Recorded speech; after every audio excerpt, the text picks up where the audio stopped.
Hey guys, Lilith has laid her eggs, so we're going to pull her clutch. We're going to set up some vermiculite. I actually started this video and then my goddamn alarm on my phone went off, so I had to restart it. I know that I shut those alarms off specifically for that reason, but my phone says otherwise, which has happened a time or two. So I already started adding the water to this and already discussed the fact that I don't do any exact mix. It's just kind of a feel thing for me. I want it to be saturated, but when I move the substrate, I don't want to see big puddles of water in there. A little bit of water puddling is okay. You know, the eggs are going to need a lot of humidity, but you don't want it to be so wet that the eggs absorb too much. So it's a fine line. Short tail eggs are very hardy. So it's really hard to screw them up in a lot of ways. Obviously, you can always make mistakes, but they really are hardy eggs. So you will have some time to correct them usually, as long as you are somewhere in the ballpark and the eggs are good, of course. If the eggs are bad, there's nothing you can do. So we've got that there. You know, then I'll usually smooth it out a little bit and kind of get it how I want it. Because I'm going to set the eggs a little bit into the substrate. So I do want enough room. It's a big thing when you're setting up your eggs too. Make sure that you give them enough space. They're going to expand a little bit throughout the process. So if you put them too close together and they start expanding, or you don't have them in a large enough container, you can run into some issues there. So you definitely want to make sure you give them enough space to grow.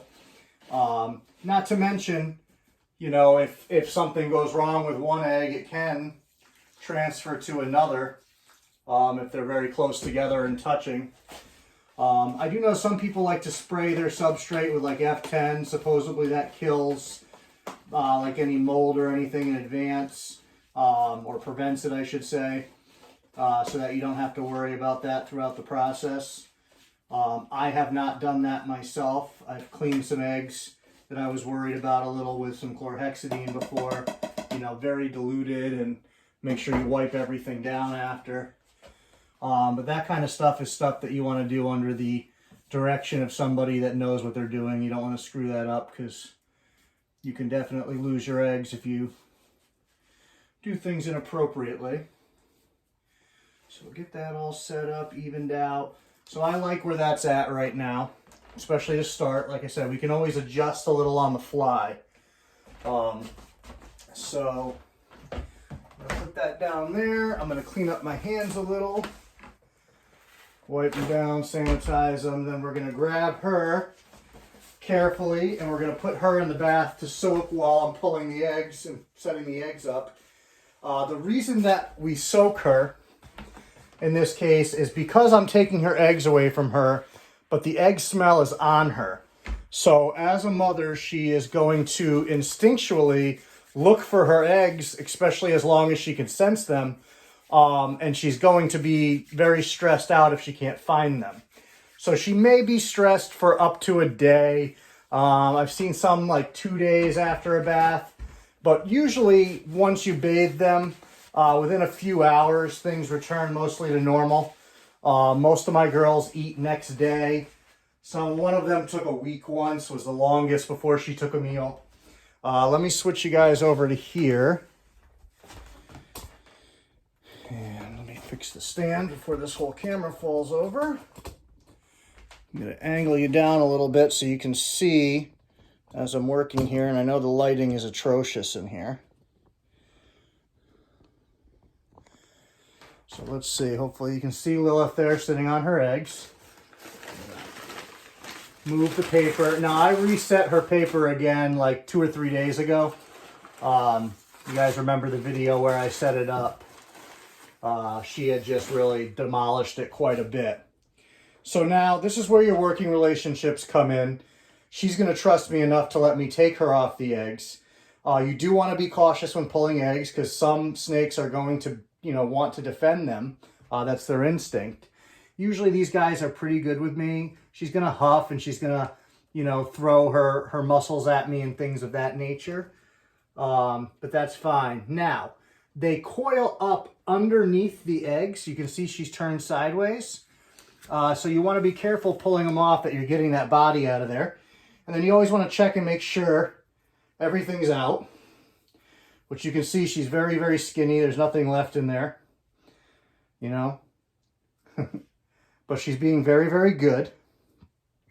So I'm going to put her here for a second. Get a nice grip on her. I'm going to put her into the bath. It's just water at this point because there's a good chance she's going to want to get a drink when she's in the water because she's tired. She just laid all these eggs. She probably hasn't been over to her water dish. So you just want to start off with just regular water and give them about 10-15 minutes in just the regular water before you add anything, if you are going to do anything. Some people will add you know, a little bit of dish soap after, a little bit of chlorhexidine, whatever it is that you're going to scrub them up with to get that smell off of them. Also very important to disinfect the cage once you're done, because the egg smell is going to be in the cage as well. And the whole purpose of what we're doing is trying to eliminate that so that she's not stressed out looking for these eggs. So, just throw a couple pieces of paper down here to put these in here. And you guys can see that, that's good. So now what I'm going to do is carefully separate these eggs. You know, and because she just laid them recently, it should be fairly easy. You know, obviously this one is already separated. A little piece of newspaper on there. You can gently try to get that off if you can, if it comes off easy. If it doesn't, it's never caused me any issues throughout the incubation process. You know, just something to be aware of, keep an eye on. If it does start to mold or something, I'll clean it up. This egg, same thing. These are nice size eggs for a short tail. They look really good, which is nice. And so what I do is I kind of gently massage where they're bonded together, nice and lightly, slowly working them apart. You know, I'm not trying to rip, I'm just applying enough pressure to keep them pulled so that I can slowly massage them out. There is a point where they'll get fused together and they're too fused together to get apart. That's why I like to pull my clutches right away. You know, I last checked her about 11 o'clock last night, so I don't know what time she laid. These are kind of fused, so I'd say she probably laid somewhere around 1:30 to 2:30 in the morning, just based on the level they're fused together and time and experience with, you know, pulling eggs. But don't ever be in a rush. You know, you just want to gently do it. If you're not comfortable separating them or you don't feel like you can incubate them all together. There's nothing wrong with doing that. Doesn't mean you'll have any issues. I prefer to do it this way. I just feel safer this way. So it's mostly personal preference. You know, everybody can do kind of what they want as far as that goes and figure out what gives you success. As far as how many eggs I put into a container, I haven't looked at her egg total yet. Let's see, we've got 5 pulled so far. There's another 5. So there's 15 altogether. So I'll put 8 in one container, 7 in the other. You know, and sometimes I won't end up keeping them where I set them originally. I'll move some substrate around, you know, change the angles a little bit. You know, make sure it's going to work. But you notice I have that space in between the eggs for them to expand. And you can always reset them if you have to. You know, a lot of this is kind of on the fly, figuring out what's going to be best. So you're never really locked into anything final. If the eggs roll at this point, it's not a huge deal. You usually have a little bit of time before they actually set and stay in place. I'm going to do 8 in this container and 7 in the other. Just going to move some substrate a little bit. But yeah, you notice there's plenty of room up top for them to expand, plenty of room to the sides. They're not touching anywhere. So they're going to have what they need to maneuver as they incubate. And like I said, you know, if you start to notice anything is not how you want it, you know, you're not locked into keeping them in that, you know, same spot forever. once they are set, if you're going to move them, I would suggest taking a marker and just drawing an X on the top so you know where the top is and you keep it that way.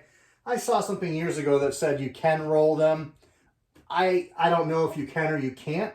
I don't see any reason to. It's not like chicken eggs where you need to do that or whatever it is that they do. So I say, you know, why take the risk?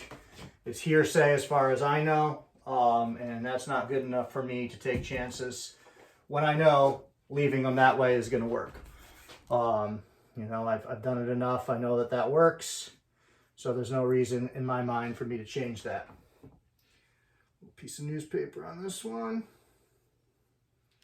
All right, set that up. And we're slowly working our way. We got 9 pulled, 6 to go, if I counted right, which I did, thankfully. Don't look like a total idiot. So once again, I'm just gently massaging them apart, you know, slowly, a little bit more each time. If you do get them stuck a little bit more than this, but enough to where you can still get them apart, sometimes gently using a piece of dental floss can help you get the eggs apart. I haven't had to do that to date, but if I ever do, that's a trick in the arsenal. And you can see there was no slugs. I have very, very few slugs with short tails. And all the clutches that I've produced, I've probably had a handful of slugs total over the course of years and years and years. Blood pythons, I get a few more, but short tails, I keep them trim. I keep their hot spot on the cooler side of things. So when I set up my gravid females, I do give them a hot spot, but it's not all that much over their ambient temperature. It's just enough to where they sense it's a little warmer. It allows for them to have that instinct to bask. But it's not enough to, you know, make the clutch go bad from getting too warm. And the way that I set up my hot spots, I use these heat pads that have built-in thermostats, and then I put it on a thermostat additionally. So if for some reason one of the 2 thermostats fails, the other one's protecting it. So I'm never going to have a hot spot get too warm. It would take 2 thermostat failures in 2 months, and, you know, can that happen? Yes, but it's very, very unlikely. Not to mention, chances are I would notice one failure before the second one happened and correct it. All right, set that one. We got 2 more here.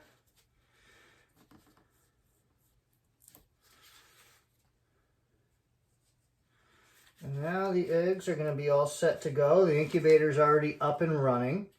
I incubate a little bit cooler. You can incubate really anywhere from like 86 to, you know, like 89.5 degrees safely. I typically incubate around 86.5, 87 now.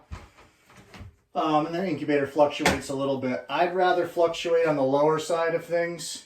That way, you know, eggs can withstand getting too cool for a little bit. Getting too hot for a little bit does not work. That's when you have issues. So I would rather err on the lower side, give my incubator a little room to error, so to speak. It is thermostated. It's a Helix on there, which is a good thermostat. But still, you know, I would rather err on the side of caution. So now, how long is this taking? Oh, we're at like 14 minutes, so we've given Lilith enough time to drink and do what she needs to do in here. Let me see. Yeah, she's not drinking anymore. So we'll switch you over to her. And you can see Lilith here. So I'm going to give her a bath now.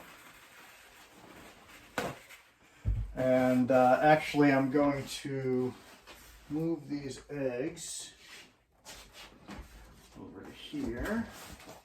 I'm going to clean her cage really quick, because once I give her the bath, I'm going to want to put her right back in here. So you guys can keep an eye on her for me while I talk to you and just give this a quick clean. Because she laid so cleanly on the paper, I don't have to go crazy because the egg smell is not really going to be embedded into the plastic or anything like that. So just a regular old, wipe down with some chlorhexidine.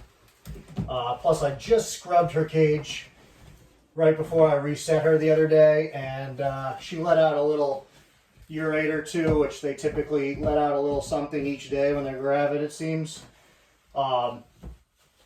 And not a significant amount or anything, but usually seems to be just a little tiny daily speck of stuff. So we'll give that a little wipe down. We'll set up some paper quick, and then we'll give her a bath. But you can see she's comfortable in the water. Short tails are pretty comfortable in the water in general. There are always exceptions. Certain animals just don't take to things. But the most important thing when you're going to soak a snake is the temperature of the water that you're going to soak it in. If the water is much too cold or much too warm, they're much less likely to be accepting of it. So what I try to do is temp gun the animal, get their body temperature, and then I try my best to match the water temperature to their body temperature, or stay within 1 degree to 2 degrees. That's going to give you the best chance to not shock their system. It's also going to give you the best chance to have them sit like she is in the water and be very comfortable. If the water, if her body's 80 degrees and I put her in 90-degree water, that's a big temperature change. It's going to shock her, and chances are she's going to want out. But if she's 80 degrees and I put her in, 79 to 81 degree water, not going to be such a big deal to her because there's not a big change there. So she's just wet instead of dry, not the end of the world. Dump that water into that container for now, so I don't have to wander off on you. Clean out her water dish. Even though she's soaked and dranked, I want to make sure that she has fresh, clean, fresh water, because she's going to need it. And she may not have drank much in this time. Sometimes their instincts are so heavy on their eggs that they don't really think about themselves. So it's nice, especially the first day or two, they're just focused on that. They're recovering their energy. So I want to make sure she has access to that when she goes back. I forgot I flipped her cage around the other way. All right, now giving her a bath. You can use paper towels, or you can use, a face cloth or whatever, as long as it's one that's clean and not been in anything crazy. Hi, darling. And I'll just get it wet in the water. You can see she's very amped up, which is normal. She just laid her clutch. She's not sure what's going on. Now I've got my chlorhexidine. I'm going to give this a little spray. At this point, I'll add a little bit to the water, now that I'm sure she's not going to drink. And it's just enough. You don't need a lot. It's already diluted, and now there's just a little bit in here.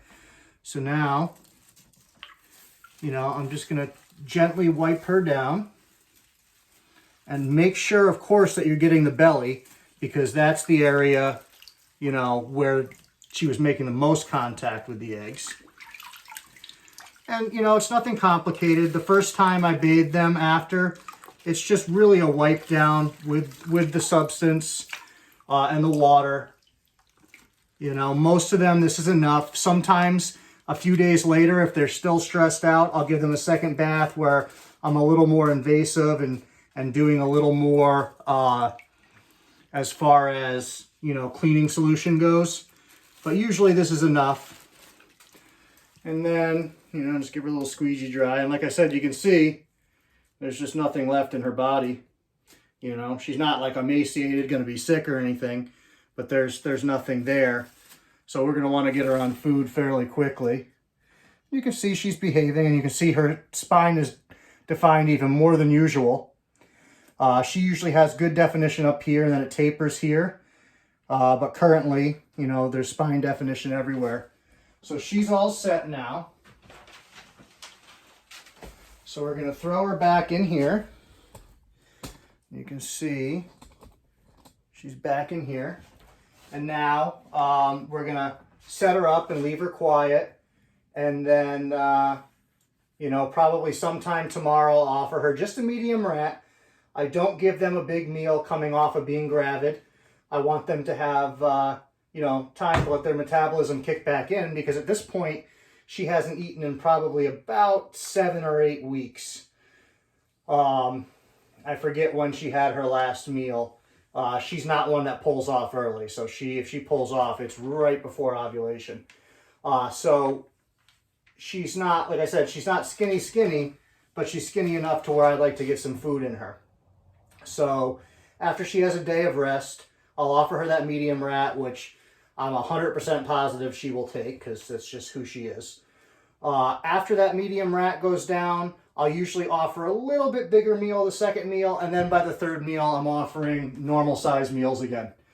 They'll go into a shed eventually in a few weeks, sometimes a little bit longer, you know, depending on how much they're eating or whatever. And after that, they'll really hit the ground running. So that's Lilith. That's her clutch. I'm going to put her away because I need to shower and go to work. So I will post this for you guys on Saturday as an episode. Don't forget to like, subscribe, all that stuff. You can see her behavior right now. She's essentially looking for her eggs. Even though we've cleaned up in here and cleaned her, it's still on her mind. But that's why we clean her up, so that after a while it'll be off of her mind. It's always a little rough to watch this part because it does bother me. But I also feel like, you know, incubating myself is a service to them. Lets their body recover quicker. Yes, they are built for it, but it's stress that I can relieve them of. And so I always try to do that if I can with my animals. Not knocking anybody that does maternal incubation. It's just not something that I'm fond of. I feel like that's 2 months of stress I can take out of her life. And so I do that. And so we will feed her and go from there. We'll see you guys.